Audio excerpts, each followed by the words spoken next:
Gutenberg कौन था, यानी यह बताना हमें गुटनबर्ग कौन था। वेरी इंपॉर्टेंट पर्सन है। हेलो दोस्तों, इस वीडियो में आपको इंपॉर्टेंट पर्सन उत्तरों को लेकर आए और यह जो पर्सन है हमारे आने वाले बोर्ड एग्जाम के लिए वेरी इंपॉर्टेंट पर्सन है। और यह पर्सन क्लास 10th की जो बुक है सामाजिक विज्ञान की यानी इतिहास की जो बुक है जिसे हम हिस्ट्री के नाम से जानते हैं उसके वेरी इंपॉर्टेंट पर्सन है। और लगभग इस वीडियो में जो है 13+ पर्सन है जो हमारे आने वाले बोर्ड एग्जाम के लिए वेरी इंपॉर्टेंट है, ठीक है ना। और यह जो पर्सन है इस वीडियो में जिन पर्सनों को मैं लेकर आया, यह पर्सन जो है कई बार जो है बोर्ड एग्जाम के पेपर में पूछे जा चुके हैं कि बार बार यह बोर्ड एग्जाम पेपर में पूछे जाते हैं, इसलिए इनको करना हमारे लिए बहुत जरूरी है। और मैंने ऑप्शन टाइप क्वेश्चन की वीडियो तो ऑलरेडी बना रखी है, हिस्ट्री बुक की वीडियो के नीचे डिस्क्रिप्शन उनका लिंक मिल जाएगा, वहां पर जाकर आप देख सकते हैं। अब इसका पहला प्रश्न इस प्रकार से है, यंग इटली की स्थापना कब और किसने की। यानी जो यंग इटली है इसकी स्थापना जो है कब और किसने की यह बताना, ठीक है ना। और इसका उत्तर मैंने इस प्रकार लिख रखा, जैसे कि यंग इटली की स्थापना फ्रांस के मार्सेलीज नगर में वर्ष 1831 ईस्वी में मैथसिनी ने की। यानी इसकी स्थापना जो है यंग इटली की स्थापना जो है फ्रांस में की थी और फ्रांस में जो है मार्सेलीज नगर जो है वहां पर की थी और वर्ष 1831 ईस्वी में की थी, ठीक है। और इसके संस्थापक थे मैथसिनी, ठीक है ना, यानी इसने की थी इसकी स्थापना। अब यहाँ पर जो है पहला पर्सन क्लियर हो चुका है। अब चलते हैं हम इसके नेक्स्ट पर्सन की तरफ और वह पर्सन भी वेरी इंपॉर्टेंट पर्सन है। और वह पर्सन इस प्रकार से, जैसे कि बिस्मार्क कौन था, जो वेरी वेरी इंपॉर्टेंट पर्सन है, बोर्ड एग्जाम के पेपर में आ सकता है ये। इसका उत्तर इस प्रकार मैंने लिख रखा, जैसे कि ओटो वॉन बिस्मार्क पर्सा का प्रमुख मंत्री और जर्मन साम्राज्य का संस्थापक एवं प्रथम प्रधानमंत्री चांसलर था। यानी जो ओटो वॉन बिस्मार्क जो था यह पर्सा का प्रमुख मंत्री भी था, ठीक है। इसके अलावा अगर देखें जर्मन साम्राज्य का संस्थापक और यानी एवं प्रथम प्रधानमंत्री चांसलर था ओटो वन बिस्मार्क, ठीक है। क्लियर हो चुका है यह पर्सन भी। अब यहाँ पर भी इसका पर्सन मैंने सरल तरीके आसान तरीके से कंप्लीट कर दिया इसका उत्तर, जो वेरी इंपॉर्टेंट पर्सन है। उसके बाद चलते हैं इसके नेक्स्ट पर्सन की तरफ और वह पर्सन इस प्रकार से, जैसे कि सविनय अवज्ञा आंदोलन कब प्रारंभ किया गया। यानी सविनय अवज्ञा जो आंदोलन है कब प्रारंभ किया गया, कब शुरुआत की गई, यह बताना है। और वेरी वेरी इंपॉर्टेंट यह पर्सन है और इसका उत्तर मैंने सरल तरीके से आसान तरीके से इस प्रकार लिख रखा है, जैसे कि सविनय अवज्ञा आंदोलन वर्ष 1930 ईस्वी सरकार की नमक विरोधी नीति के कारण को आरंभ किया गया था। यानी जो यह जो आंदोलन जो था सविनय अवज्ञा आंदोलन वर्ष 1930 में प्रारंभ किया गया और यह जो आंदोलन जो है सरकार की नमक विरोधी नीति जो थी उसके कारण इस आंदोलन को प्रारंभ किया गया था, इसको आरंभ किया गया था, ठीक है। और यह जो आंदोलन जो है महात्मा गांधी के द्वारा इस आंदोलन को प्रारंभ किया गया था, ठीक है। क्लियर यहाँ तक यह पर्सन भी। उसके बाद चलते इसके नेक्स्ट पर्सन की तरफ जो इस प्रकार से, जैसे कि असहयोग आंदोलन का एक संक्षिप्त टिप्पणी लिखिए। यानी अब हमें जो है असहयोग जो आंदोलन है इस पर एक संक्षिप्त टिप्पणी लिखनी है। ये वेरी इंपॉर्टेंट पर्सन। इसका उत्तर इस प्रकार से, जैसे कि महात्मा गांधी ने यह आंदोलन 1920 ईस्वी में चलाया था। यानी यह जो आंदोलन जो है महात्मा गांधी ने चलाया था असहयोग आंदोलन और ये 1920 में चलाया था, ठीक है। क्लियर यहाँ तक। इन आंदोलन को चलाने का फैसला कांग्रेस के कलकत्ता सम्मेलन में किया गया। यानी इस आंदोलन को जो है असहयोग जो आंदोलन को चलाने का जो फैसला जो है कांग्रेस के कलकत्ता सम्मेलन में किया गया था। उसके बाद चलते इस पर्सन के जो है कारण की तरफ, यानी असहयोग आंदोलन के कौन कौन से कारण थे और कारण भी जो है बोर्ड एग्जाम के पेपर में पूछ लिए जाते हैं। और इसके कारण मैंने इस प्रकार लिख रखे, जैसे कि प्रथम विश्व युद्ध में भारतीयों ने अंग्रेजों का साथ दिया था। यानी जब प्रथम विश्व युद्ध जो हुआ इस युद्ध में जो है 1914 से लेकर 1918 तक यह युद्ध चला था। इस युद्ध में भारतीयों ने जो है अंग्रेजों का साथ दिया था, ठीक है ना।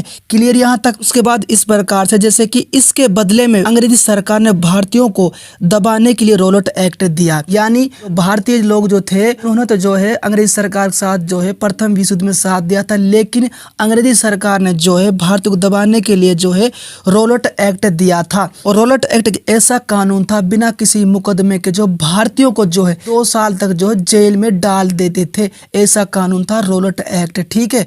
उसके बाद नेक्स्ट जो कारण इस प्रकार से है, रोलट एक्ट के विरुद्ध में देश भर में जुलूस निकाले गए।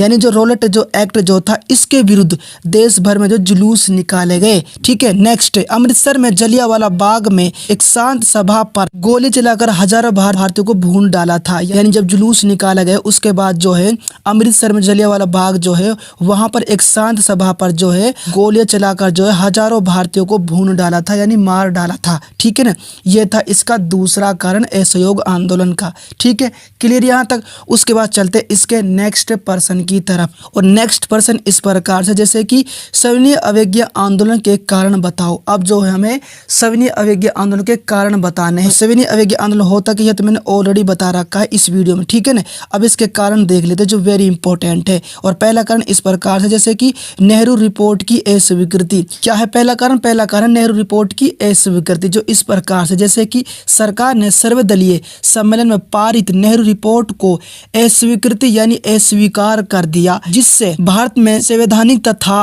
उत्तरदायी शासन की मांग समाप्त होती दिखाई दी। यानी इसका पहला कारण इस प्रकार से भाई सरकार ने जो है सर्वदलीय सम्मेलन में जो पारित जो नेहरू रिपोर्ट जो थी उसको अस्वीकृति यानी अस्वीकार कर दिया, जिसके कारण क्या हुआ कि भारत में जो है संवैधानिक तथा उत्तरदायी शासन की मांगे समाप्त होती दिखाई दी। ठीक है, ये था इसका पहला कारण सविनय अवज्ञा आंदोलन का। ठीक है, क्लियर है। उसके बाद चलते इसके नेक्स्ट कारण की तरफ, और नेक्स्ट कारण है इत्यादिक आर्थिक मंदी। यानी क्या है नेक्स्ट कारण? इत्यादिक आर्थिक मंदी। ये था इसका एक और कारण जो इस प्रकार से जैसे कि उस समय भारत बहुत अधिक आर्थिक मंदी की चपेट में था, जिससे मजदूरों तथा कृषकों की आर्थिक दशा निरंतर शोचनीय होती जा रही थी। यानी इसका दूसरा कारण इस प्रकार से है, उस समय जो है भारत बहुत अधिक आर्थिक महामंदी की चपेट में आ गया था, और जिसके कारण क्या हुआ, मजदूर इसके अलावा कृषकों की जो आर्थिक जो स्थिति जो थी वो निरंतर जो है शोचनीय होती जा रही थी, यानी बहुत खराब होती जा रही थी। यह था सविनय अवज्ञा आंदोलन का दूसरा कारण। ठीक है, पर्सन की तरफ जो इस प्रकार है, जलियांवाला बाग हत्याकांड पर नोट लिखो। यानी जलियांवाला बाग का जो हत्याकांड जो हुआ था उस पर नोट लिखना है, और ये पर्सन वेरी इंपॉर्टेंट पर्सन है, और इसका उत्तर इस प्रकार मैंने लिख रखा है जैसे कि जलियांवाला बाग हत्याकांड एक भयंकर हत्याकांड था। यानी यह जो हत्याकांड जो था एक भयंकर हत्याकांड था। ठीक है, यह 13 अप्रैल 1919 को हुआ था। कब हुआ था? 13 अप्रैल 1919 को हुआ था जलियांवाला बाग का हत्याकांड। यह अमृतसर में हुआ था। यानी यह जो है अमृतसर यानी पंजाब में यह हत्याकांड हुआ था, जलियांवाला बाग का हत्याकांड। उसके बाद चलते हैं नेक्स्ट पर्सन की तरफ जो इस प्रकार से जैसे कि पूर्ण स्वराज का उद्घोष कब और किस अधिवेशन में किया गया। यानी यह बताना भाई जो पूर्ण स्वराज है उद्घोष कब और किस अधिवेशन में किया गया था, यह भी इंपॉर्टेंट पर्सन है। और इसका उत्तर इस प्रकार से जैसे कि पूर्ण स्वराज का उद्घोष वर्ष 1929 ईस्वी को कांग्रेस के लाहौर अधिवेशन में किया गया था। यानी जो पूर्ण स्वराज का जो उद्घोष जो है 1929 में किया गया था, और यह उद्घोष कांग्रेस का लाहौर अधिवेशन जो हुआ था उसमें किया गया था, और यह अधिवेशन 1929 में हुआ था। अब हम चलते हैं नेक्स्ट पर्सन की तरफ, और वह पर्सन इस प्रकार से जैसे कि ब्रेटन वुड्स समझौते पर नोट लिखो।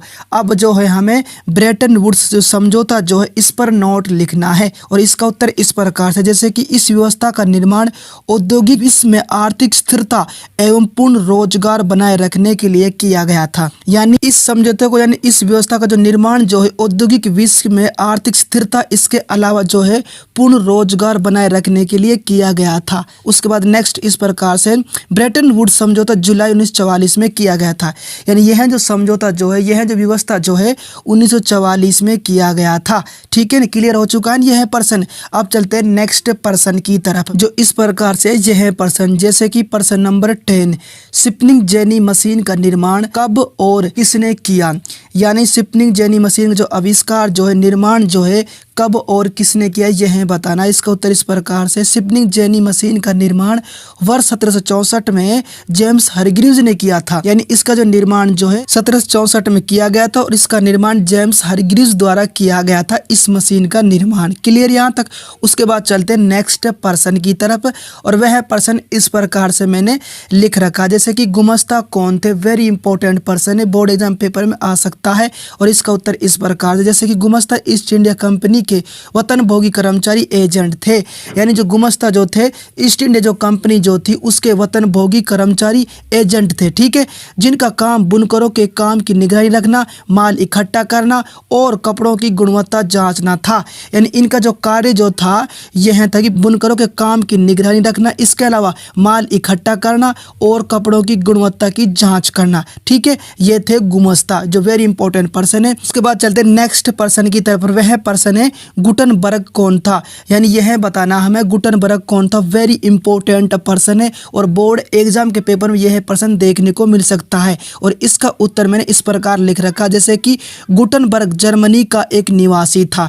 यानी जो गुटनबर्ग जो था जर्मनी का एक निवासी था, वहां का ये रहने वाला था। उसने रोमन वर्णमाला के सभी 26 वर्णों के टाइप तैयार किए थे। यानी गुटनबर्ग ने जो वर्णमाला के 26 जो वर्ण है उनके टाइप तैयार किए। और उसके बाद है और 1448 ईस्वी में प्रिंटिंग प्रेस का आविष्कार किया था। यानी के बाद जो है इन्होंने जो है 1448 ईस्वी में प्रिंटिंग प्रेस का भी आविष्कार किया था गुटनबर्ग ने, ठीक है। क्लियर, ये वेरी इंपॉर्टेंट क्वेश्चन, इस बात को आपको नोट करना है। नेक्स्ट पर्सन इस प्रकार से वर्नाक्यूलर प्रेस एक्ट क्या था। अब हमें यह बताना है वर्नाक्यूलर प्रेस एक्ट क्या था। और इसका उत्तर इस प्रकार से वर्नाक्यूलर प्रेस एक्ट देसी साहित्य पर प्रतिबंध के उद्देश्य से 1878 ईस्वी में पास किया गया था।